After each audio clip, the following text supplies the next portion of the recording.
welcome to Do Whatever You Think Whatever You Do. I'm your host, Daryl Scott, and today we'll be talking about pizza as part of your diet. My special guest is Salsa Pizzeria owner, Mr. Mike Bencali. Mike, Thank you so much for having me. thank you for coming. So, Mike, tell us a little bit about yourself. Okay, I am a pure Italian, born and raised in Napoli, just like pizza. Okay. I immigrated in this country about 13 years ago with the desire of opening my own place. Okay. I didn't know if I want to do a bar, a restaurant, but I am very happy that I ended up doing pizza in this country for many reasons. Also, one of the main reasons is what we are going to talk today, that the quality of pizza of this country. Yes. There is this misconception that carbs, pizza, bread are bad for you. Yes. Yes, they are if they are made wrong. Yes. Yes, they are if you eat too much of them. Yes. But there is a way for you to enjoy a nice pizza, especially if it's a Napolitan style pizza in high hydration, cooked correctly with the right ingredient, and not feel any sickness. Yes, agreed. So we are here to try to make people aware that that can be Done. That can be done. You Okay. can enjoy yourself and Yeah. keep your six pack. Yeah. So before we go further into it, what I wanted to just go over is diet, because a lot of people have this understanding of diet being eating only certain foods, but actually what your diet is all the food that you consume. That is your diet. Diet is also eating specific foods. Dieting would be to cut foods away from your diet so that because you're trying to achieve a desired weight.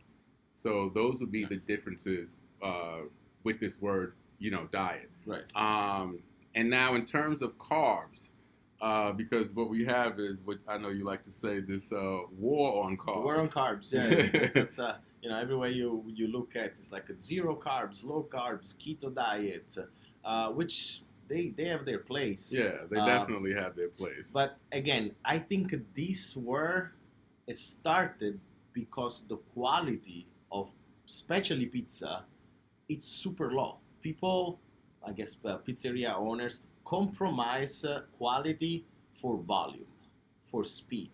And you think that the narrative that they push here, saying that the food itself is bad instead of how the food is being made, Exactly. is where the problem lies. Correct. Yeah. So yes, there is probably a lower quality of ingredients because in this country there is a lot of people, so not everybody can have the highest quality, so they have to multiply things in a different way. Why would you think that they were doing that? Do you think they're trying to save time? They're trying It's to definitely maximize, I guess, customers that are coming in and to have them served, I guess? it's both.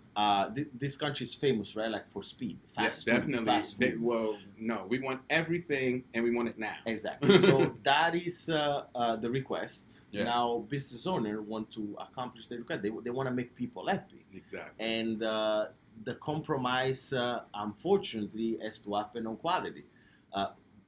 Why? Because a good pizza, besides having the four main ingredients at the highest quality, which is like flour, water, salt, and yeast, it also requires time.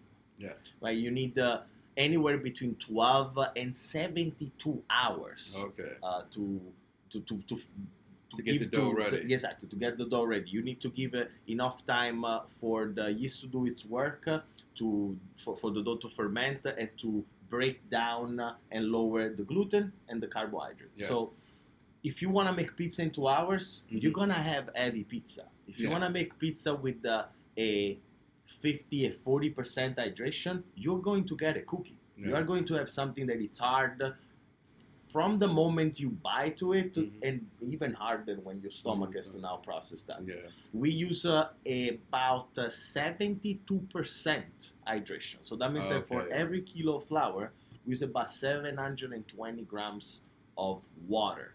That makes the dough super, super watery, super light, allows the fermentation to happen for longer, because the more the water, the more it can ferment. And when it cooks, it's very, very fragrant and super easy to digest. Would the water be the component that helps it to digest, or the yeast, or just a mixture? So pizza, it's as simple as complicated.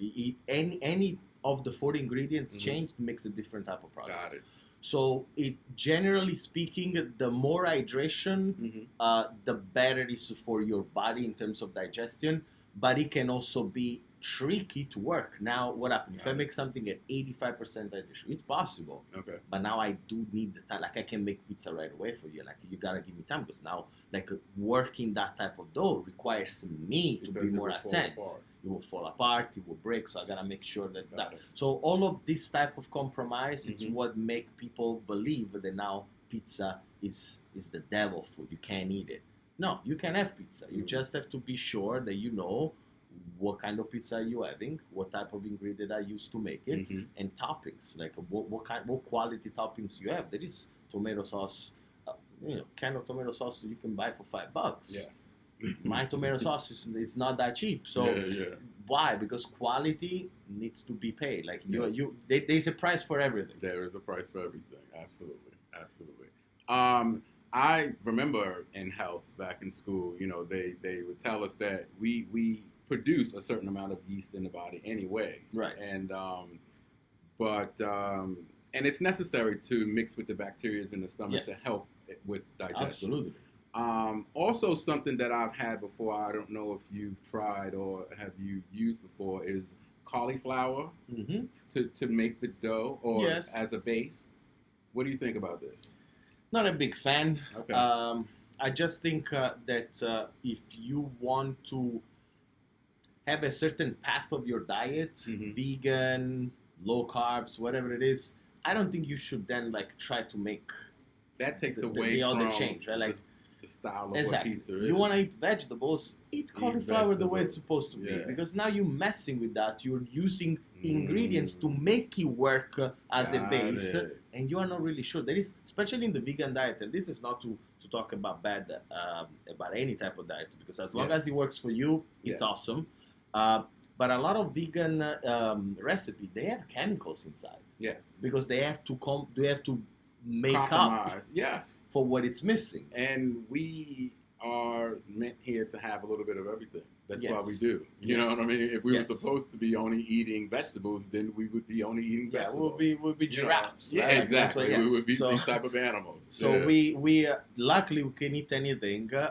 Luckily, even if the food is bad, our body will still allow us to wake up the day after. But with the everyday, if you eat bad food every day for the entire life, you are going to get problems. Absolutely. You're going to suffer. You're going to know that dollar pizza. Yeah, definitely. It's going to cost you way more than that. Walk us through the steps that you would do to make a pizza. For instance, if I came into your restaurant and I said I would like a Neapolitan pizza. Okay. So whatever pizza dough used in that moment, that dough has been there for at least 24 hours. Okay. So if it meant in big bulk, then we cut it the day after, and then we shape it in balls. That balls stays out of the fridge for maybe another 3-4 hours before we can use it and make pizza. From the moment somebody orders to the moment it's either in the box or in a plate, it's a 2.5 minutes tops. Oh, it's pretty quick. It's very quick. We use very high temperature ovens, about 900 Fahrenheit. And again, because of the hydration being so high, it doesn't require to spend so much time in the oven. Like, for instance, if you see something that is crispy and crunchy, that's the product of dehydration. So that means that the pizza has to spend more time into the oven so that it loses water and it becomes more crispy, right? We can't do that because if we leave the pizza in for a little too long, it burns. It's so hot. So there is a very specific point of cooking when the pizza is ready, and it's about 60 to 70 seconds after the pizza's touched the base of the oven. Yes, very quick. That's definitely pretty quick.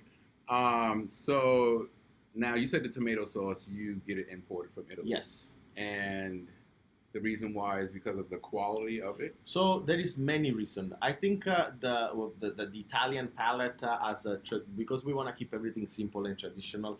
It must have some Marzano tomatoes, which are like the little fat and longer type of tomatoes.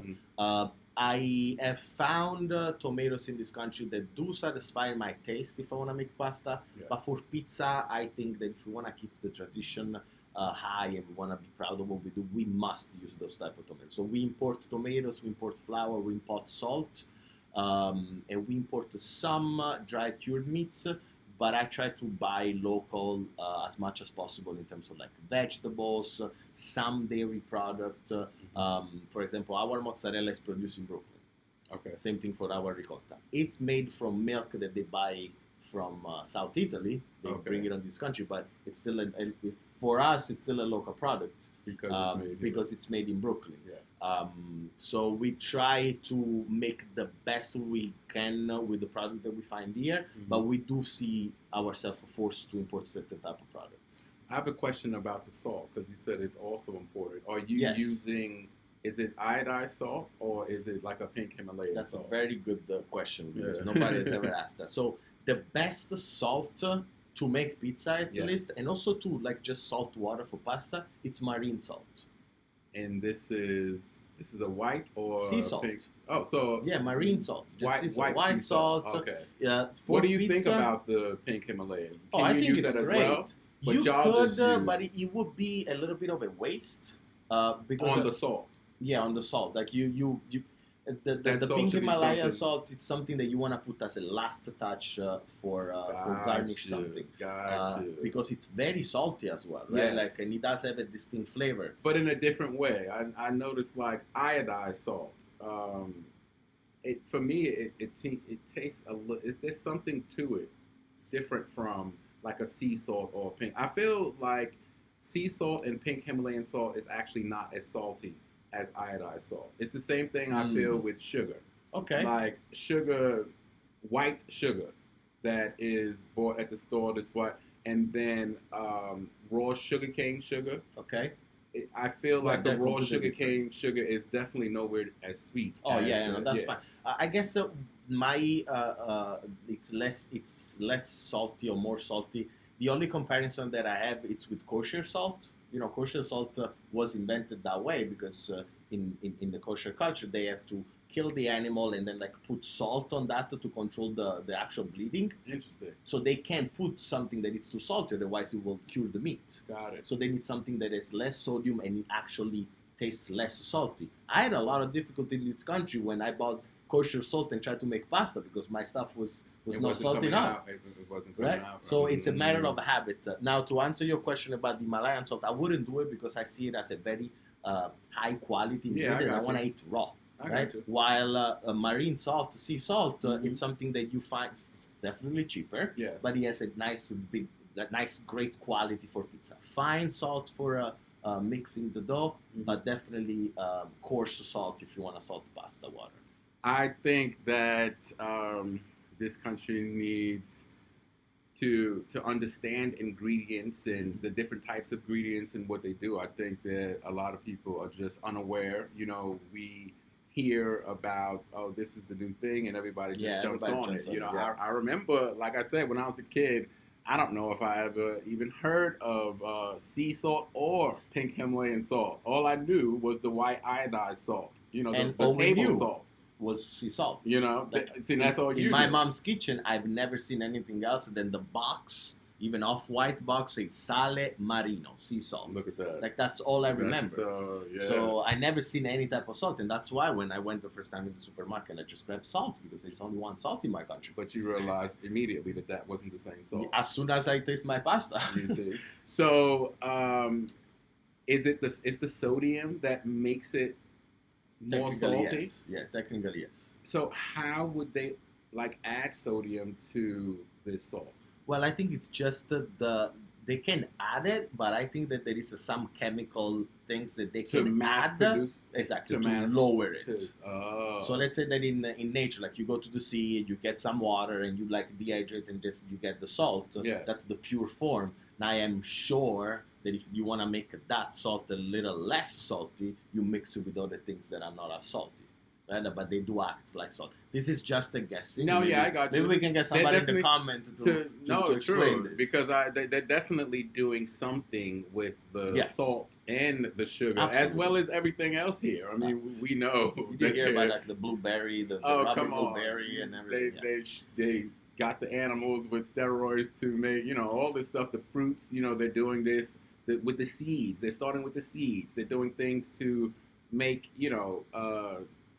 duplicate clone seeds, if you will, which the whole flavor of everything is coming out differently. It really is making a difference. I think I read not too long ago an article that was about fruit. Yeah. And a banana, it's about 16 to 24 times bigger than it was about 1,000 years ago. Yo, the bananas here, I've lived in different countries and I've traveled to different places. I would say the first place that I went to, and I didn't think that those were the bananas, is in Brazil.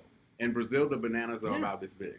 Delicious. Like literally, they're sweet, delicious. Full of nutrients. But I've never, and they were telling me, we've never seen bananas that are like 8, 9, almost a foot long. It's literally just crazy. a Franken's fruit. Yeah. So it's clear that they are doing, something here. So they do that to everything, right? Yeah. And that's why to just go back to our discussion, that's why pizza, now it's the enemy. Mm-hmm. Bread is the enemy. Because there is so much bad things inside the actual product that makes you don't feel good. It's delicious when you buy it. Mm-hmm. It's what happens a couple of hours after. Yeah. Right? Like everything that we do, it's a result of what we did. Exactly. Right? So everything that we experience, right? Yeah. So it's the same thing for food. Yeah. You eat good food, you're gonna feel good. Yeah. If you eat crap, you're not gonna feel that good. Yes. It's very unfortunate. And it's just not like you said with pizza, it's across the board with carbs, period. People feel that eating pastas, lasagnas, even, rice, all these things, people are just they're just like afraid to touch them when they were touching them all along. Yeah. And then some of these people, if they were honest with themselves, they might be even gaining more weight now or aren't seeing much of a change. They might be even seeing complications if they go to the doctor because of things that they are lacking in their body. Yeah, and on top of that, you are lacking, you are depriving yourself from the pleasure. Exactly. And what kind of life is that? Yes. Well, like if you can never enjoy, I'm all about the delayed gratification, but I'm also for gratification. No, food is definitely something that you should enjoy. It's something that we have to do, and why not enjoy it? I mean, this definitely will have a huge effect on your overall wellness. Yeah. It's going to have an effect on how you function throughout the day, even your thinking, all of that stuff. Absolutely. We have customers that reach out to us and say that our pizza has been a revolutionary thing in their life because they can now enjoy that product made of carbs because it's so gluten poor that even people with gluten intolerance can eat it. Of course, it depends on what level of intolerance, if you have a big allergy, if you're celiac and everything. But a lot of people, I'm talking about like weekly, we have at least 5, 6, 10 people that I'm intolerant to gluten. I usually don't eat this. I only come here to eat it. Interesting. Now, I'm sure that there is plenty of pizzeria that do what we do. Like, we are nothing special. As I like to say, we are proud of not having invented anything. We take pride of taking our time. If we finish, though, we close. If we're not ready, we don't open, etc. And this simplicity makes our food possible to enjoy by everyone. Yeah. Kids love it because once you put the pizza in your mouth, it literally melts your stomach. So let's put it this way: in your mouth, it reacts as sugar, but in your stomach, reacts like something really healthy that you eat. Yeah. Well, the mouth has enzymes in the mouth, in the saliva rather, that sweetens up everything. So even if you put I did this in school, a lot of things, science and stuff, and they have us, do these experiments. Put a piece of bread in your mouth, and the longer you just let it sit there, it starts to get sweeter as it starts to dissolve. That's part of all the different chemicals in the mouth. I want to talk about your place, your restaurant. What does it look like? So Salsa is a dream come true. It's the restaurant that I opened with my best friend. We immigrated in this country together, and then her and her husband partnered with me to create this authentic Southern Italian pizzeria, Napolitan pizzeria, in a Latin vibe. I like that. We have I have this obsession when we opened that I wanted to give some reconnaissance to all the chef that I met through my career in kitchens in New York and in other states. Okay. The Spanish and is the first language in kitchens. Okay. Like at least in this country, Yeah. very little English. Okay. We speak Spanish. Okay. And all my employees and the chefs are either Mexican, from Guatemala, Nicaragua. They all I have speak. people from Colombia. My partner is from Colombia. So I wanted you to speak create, Spanish? fluently. My Okay. wife is Dominican. Nice. We wanted to create this melting pot that kind of made sense because our culture are not too far from each other. Not at all. I feel like a lot of time chefs that do make pizza come from a family experience of like making masa for tortilla, so just like cooking with their relatives because that's in their culture, right? Mm-hmm. So this similarities made me appreciate, and I guess 70% of my friends are either people that speak Spanish because of family, or people that only speak Spanish. So it's a pride that I wanted to share with the biggest group of immigrants of this country. Yeah. Let's put it this way. I like it. It sounds like it has a pretty cool atmosphere. Yeah, it's super chill. It's very tropical. You have like merengue and reggaeton in the background. You have like these beautiful pictures from all over the world, some plants. But in front of you, you have authentic Napolitan style pizza. So it smells like Italy, but looks like a tropical island. Nice. And then how many people does it seat? We have about 30 seats outside and about 48, 50 inside. Okay. We have beer and wine. Nice. And we have a private dining room that it's beautiful for events. We host tons of birthday party and rehearsal dinner. People love to celebrate with pizza. It's an excuse to have pizza. One more time. Yeah, I agree. And then I remember you mentioned to me that you do like in-home or events. Yes. You travel. Yes, we do cater, Cater. and we also do off-site cooking. We go Off-site cooking. most of the time it's venue that people rent to have their parties, and then we Okay. go in the backyard. We literally operate off a pickup truck. We put a pizza oven on the pickup truck, and the tailgate comes down. We put a marble. We make pizza right there. Nice. And you have the same quality you will have if you come to my store, although we use a different oven because at the was gonna base ask is the that. same ingredients. I was gonna ask that. So we can, as long as you can reach that temperature and you can keep it, pizza comes out 99% the same. Okay. And the beauty is that when we go and do more like an intimate party, we give the possibility to people to make their own pizza, like stretching it, garnish it, That's cooking cool. with me. And we did this with kids a lot at the beginning of our. Kids are like it. And you know, for kids especially, I don't think there is anything better that give the kid the satisfaction of cooking their own food, Yeah. eating it, and enjoying it, and understand that they don't need That- to go buy it. Yes. Like they can make their own. Understand why this tomato is better now. I had kids tasting tomato sauce right off there. They're eating cheese raw before cooking it because I wanted them to really understand what it tastes and what it will taste once you cook it. Yes. It's all that education that I'm talking about kids, but plenty of adults. When I do classes, Yeah. they are shocked for the most simple information because it's not in their culture. So I guess my mission is as well give this a little bit of knowledge A lot of that education. simple food it's possible, delicious food is possible, and you can still look good and you can still be healthy. Yes, yes. I think this is definitely important. And like you said, the kids participating in making it themselves, they also understand the ingredients that's in there. You know what's put into the Yes. food, you know, as opposed to when you go out to eat at some places and you have no idea. Exactly. So overall, would you say pizza is good for you, right? Depends Okay. what pizza it is. Okay. Right? It depends on many things about pizza. Just like a good or bad pizza for flavor depends on many things. Even the health of that product, the amount of water, the quality of water. the amount of salt, the quality of salt, Got it. the amount of flour, the quality of flour, etc., Got it. etc., etc. So it's 4 ingredients, but a little bit of a change, Mhm. and it can be a completely different product. Got it. In the bad way or in the good way. Maybe somebody change something, less yeast or more yeast, and he Flavor gets from that. something delicious Got it. and maybe more digestible than what we do. One thing for sure Mhm. is that the more simple the food is, Mhm. the easier it is to digest. Like Got it. the closest to the whole food, right? Yes. Like a product that is right there, ready to eat. Mhm. So of course with pizza it wouldn't be possible because we would like to eat raw flour, right? Like, Yes. but so the more we can make a simple product, the Yes. simplest the better. Let's put it Yes, this way. yes. So yes, pizza is not bad, Mm. but it could be bad if Yeah.